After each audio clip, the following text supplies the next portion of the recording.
Hey, it's Lost in Plot, and I just sat through a 3-hour wizarding movie, so we'd better talk about it, and that, of course, is Fantastic Beasts: The Secrets of Dumbledore, which is the latest in the Fantastic Beasts franchise, which is a spin-off from the much more successful, much more interesting, much more fun Harry Potter franchise and all of those books. So J.K. Rowling has written all of these scripts for the 3 Fantastic Beasts movies. She co-wrote this one with Steve Kloves, who adapted all the Harry Potter films.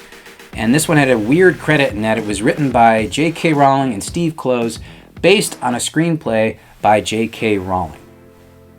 Weird, right? Not something you usually see on that credit, so weird. But what is this about? What is our story this time around? Well, we're still following that evil wizard, Grindelwald, and his quest to start a war and genocide against non-magic people. And he's being combated by Dumbledore, who's played by Jude Law here. Now, the big elephant in the room is that Johnny Depp had played Grindelwald before, but after Amber Heard came at him with all those allegations of spousal abuse, the studio decided, well, you can't be a wizard anymore, Johnny Depp, so you're out, and Mads Mikkelsen is in.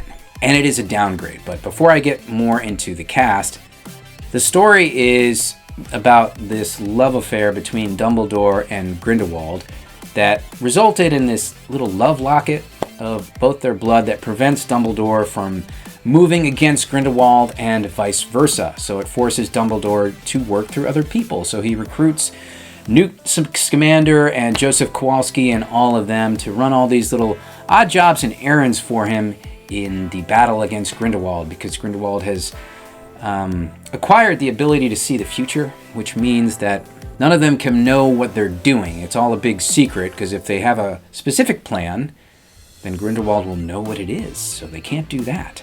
So it's a little bit of a mess here, as you might imagine. And the big thing that Grindelwald is after this time around is there's some kind of election coming up for the International Wizarding Governing Body. I have no idea what the hell it is. Like, I really didn't. It's in Germany. There's like a German Ministry of Magic, and they're electing this new ruler, and they've got 3 candidates, and Grindelwald wants to be a candidate because if he wins, then he gets to have his war against the non-magic people, and that's the big threat, and that's what we're trying to fight this time around. It really doesn't matter. Like, who cares? Who gives a shit? Okay, really? Like, why do we care about any of this stuff anymore? And the answer is we don't, because these characters are not compelling. They've never been compelling. Now, I mean, everyone talks in a very dramatic whisper voice. Like, this film is so quiet, especially for the first act, because everyone's being so quiet. Every delivery that they have is just so dramatic and soft that it's really annoying. And it also, the look of the film, it's directed again by David Yates, and he's used this color palette for a lot of the prior films, but it looks like a vampire just sucked the color out of all these frames. Like, it doesn't look good. It just looks very pale and gray and dour, and it's just not fun. And it's very self-serious and melodramatic, which is also not good. Now, the Harry Potter films were for kids, right? They're all kids' films. This one, I guess, is for a slightly older audience, because that target demo is growing up, of course. So you got to give them something a little bit more serious. So here's like a dour, melodramatic wizarding tale about gay wizards and their love affair and, you know, this big potential war. It's not good. And it's not good. And that's the thing. It's like, you talk about the cast. The cast is there. You know, David Yates is back. He's had a lot of success with these films before. They've made a lot of money. Everyone is back. So why aren't these films working like the Harry Potter films worked in the past? And the answer to that really comes down to what's at the center of it. It's a bad story. Okay, and it's a bad script from J.K. Rowling. Now, writing a screenplay is a very, very different animal than writing a novel. And I am confident that if J.K. Rowling was writing these out as novels, they'd be much better and people would really enjoy them a lot more. But as it is in her screenplays, she's not done a good job of establishing the characters, of giving us enough details about them to really care. She goes with this broad ensemble that we never really connect with. And even in this film, she introduces some new characters. There's a new wizard named Lala or something like that. She's a professor at Hogwarts, and she's a perfect example of what fails so much about these characters, because there's no development to her. There's no backstory. She's just kind of thrown at us. She's given this horrible dialect, this really obnoxious accent, and we're meant to really like her, and we don't like her. We don't like her at all. She's really annoying and just awful all the way through, and it's like it's being jammed down our throat. And then you got the Joseph Kowalski character is in there for comic relief, and he's not even really that funny, but like all the other wizards are fawning over him, so as the audience you're like, well, I guess I'm supposed to really like that guy and think he's funny. I just kind of find him annoying. And the other issue with this film is, like, I can't tell what the hell is going on half the time. Like, I know something magical happened, I don't really care, but I don't know what's happening. Like, Dumbledore is pulling in wizards into like this mirror dimension and having wizarding battles with them and their wands, and you don't know what's happening or who won or what just transpired.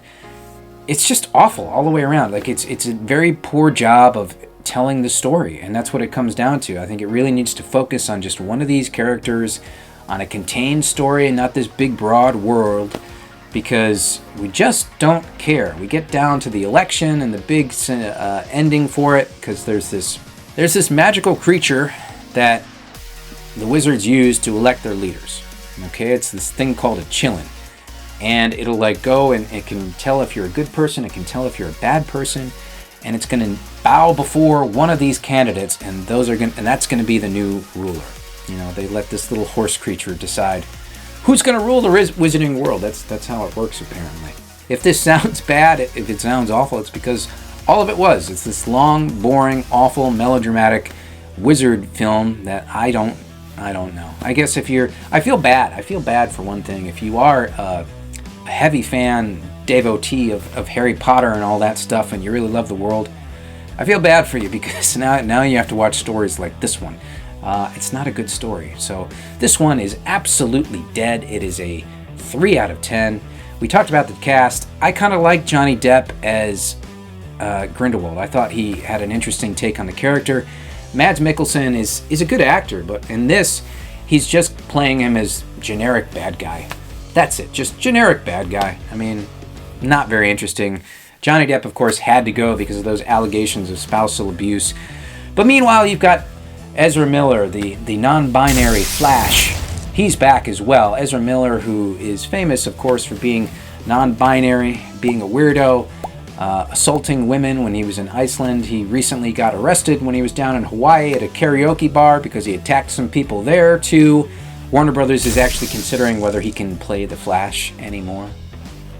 Yeah, worth reconsidering that one. I don't know if you want the non-binary Flash showing up to help you, because the odds are he might get mad and try and fight you and choke you, especially if he's drunk, which he usually is. So a lot of bad stuff flying around Ezra Miller, but it's okay. He can play a wizard in this movie. And then the final hypocrisy about this, of course, is in our climate where at the Oscars everyone came out to say gay. The gay scenes in this have been cut and edited out when it goes for release in China, because, god damn it, we can't say gay over in China. They won't show it. They won't let anyone go to the movies to watch it. So, we'll just pull that out for our Chinese theatrical release, so you can tell that they've really got values. They're the ones that should be preaching to you, and you should listen. That's all we've got. I hope you liked this review. If you did, make sure that you leave a thumbs up. Click to subscribe as well, very important, and leave some comments down here for us, because we will be back on the next one.